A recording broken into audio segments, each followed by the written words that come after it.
एक समय था जब पृथ्वी पर इंसान जैसा कोई जीव नहीं था, मगर फिर अचानक हमारी पृथ्वी पर एक प्रजाति ने जन्म लिया जो न केवल धरती के सबसे बड़े रहस्यों को सुलझाएगी बल्कि खुद को उस धरती का सबसे समझदार प्राणी साबित करेगी। क्या आपने कभी सोचा है कि इंसान किससे और कैसे पैदा हुआ था? क्या हम कुछ खास थे या हमारी उत्पत्ति भी किसी अजनबी घटनाओं की वजह से हुई थी? हमारे पूर्वज, जिन्हें हम होमोनिड्स के नाम से जानते हैं, एक विशाल परिवर्तन के बीच से गुजर रहे थे। करीब 6 से 7 मिलियन साल पहले अफ्रीका के घने जंगलों में हमारे से मिलते जुलते प्रजातियां, जो चूहे की तरह लंबे शरीर और हाथ पैरों में छोटे बदलाव लिए हुए थे, उन्हीं के भीतर इंसान बनने का पहला कदम रखा था। क्या वो अद्भुत परिवर्तन खुद ब खुद हुआ या फिर कुछ और कारण थे? विज्ञान की एक प्रमुख थ्योरी, जिसे प्राकृतिक चयन कहा जाता है, उसके अनुसार समय के साथ साथ जो जीव अपनी परिस्थितियों से बेहतर तरीके से तालमेल बैठाते हैं, वही जीव जीवित रहते हैं और प्रजनन करते थे। तो क्या ये प्राकृतिक चयन का ही एक परिणाम था कि हमारे पूर्वज के दिमाग में भारी बदलाव आया? यहाँ पर एक महत्वपूर्ण सवाल उठता है कि क्या हमारे दिमाग में वृद्धि ने ही हमें दूसरे प्राणियों से अलग कर दिया है? अगर हम गौर करें तो मानव मस्तिष्क की मात्रा और संरचना में समय के साथ साथ जबरदस्त बदलाव आया है। जैसे जैसे हमारा मस्तिष्क बड़ा हुआ, वैसे वैसे हमारी सोचने की क्षमता और समाज बनाने की काबिलियत भी विकसित हुई। लेकिन क्या यह मस्तिष्कीय परिवर्तन कोई एकल घटना थी या एक लंबी प्रक्रिया थी? आज हम जो कुछ भी जानते हैं वह हजारों सालों की खोजों और शोधों का परिणाम है।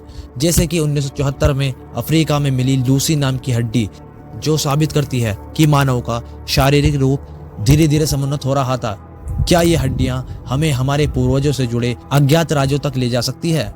जैसे जैसे हम 2 मिलियन साल आगे बढ़ते हैं, हम पाते हैं कि होमो सेपियंस यानी आधुनिक मानव ने अस्तित्व में आना शुरू कर दिया था। इन मानवों के पास शारीरिक रूप से हमारी तरह की बनावट थी, लेकिन क्या वे हमारी तरह से सोचने की क्षमता रखते थे? लगभग 70,000 साल पहले एक और क्रांतिकारी घटना घटी, संज्ञानात्मक क्रांति। यह वह समय था जब मानव ने कल्पना करने, भाषा बोलने और दूसरों के साथ मिलकर काम करने की शुरुआत की। क्या इस बदलाव ने इंसान को इतना खास बना दिया? क्या यही वह बिंदु था जब हम सभी अन्य प्रजातियों से अलग हो गए थे?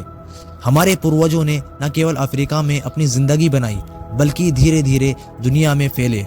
क्या आपको पता है कि इंसान का पहला सफर अफ्रीका से बाहर एक ऐतिहासिक घटना थी? ये मिग्रेटरी जर्नी न केवल हमारी शारीरिक संरचना को बदल रही थी, बल्कि संस्कृति, विचार और समाज भी विकसित हो रहे थे।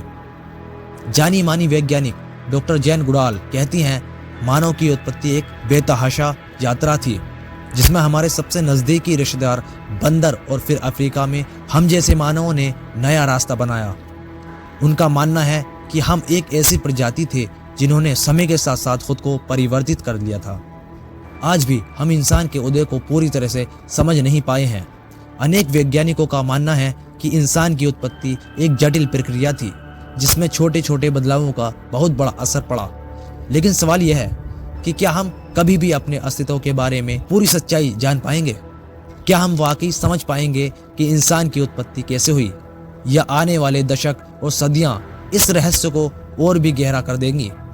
यह रहस्य आज भी हमारे साथ है और हमें इसे सुलझाने के लिए नई खोजों और नए दृष्टिकोणों की आवश्यकता है। क्या आप इस रहस्य के सुलझने का हिस्सा बनना चाहेंगे? क्या आप जानते हैं इंसानों के बारे में कुछ और फैक्ट्स? तो हमें कमेंट में जरूर बताएं और हमारे इस वीडियो को लाइक कर दें और चैनल को सब्सक्राइब कर दें।